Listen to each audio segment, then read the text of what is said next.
Baby బయటకు వెళ్ళేసి ఏమన్నా తినేసొద్దామా? బాగా ఆకలేస్తుంది. అవును వెళ్ళేసొద్దాం, ఆకలేస్తుంది. నీకు కూడా ఆకలేస్తుందా? Oh my God, oh shit, నాయన flash man. Oh my God అన్నా నమ్మలేకపోతున్నాడు అన్న.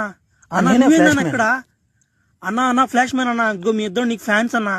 అన్న అదో తన నా గర్ల్ ఫ్రెండ్ చూడన్నా. పర్వాలేదు, బాగానే బాగానే ఉంది అన్న. చాలా అదృష్టవంతుడు. అవునన్నా. అన్న మీ ఇద్దరం అసలు నీకు చిన్న ఫ్యాన్స్ కదన్నా. నీ మూవీస్ ఇద్దరం కలిసి చూస్తుంటాం అన్న. అసలు చెప్పాలంటే అంత స్పీడ్. ఏం తేడా సౌండ్ వచ్చింది నా? ఎక్కడ సౌండా? నాకేం రాలేదే. ఓమే సౌండ్ వచ్చింది. ఇక ఉరి ఓ ఓ ఓ ఓ ఓ బేబీ, ఏం చేశారు ఎమినా? ఓ నన్ను ఏదో చేశాడు. నువ్వేదో నేనేం చేశానురా చేసావు బాబు? ఏదో నేనేం చేయలేదురా. ఏదో పానీలు అని చెప్పి రే నా కంట్లో పడకుండా అట్టుపోయినారు. ఏంద్ర నీదే? నా కొడకారా.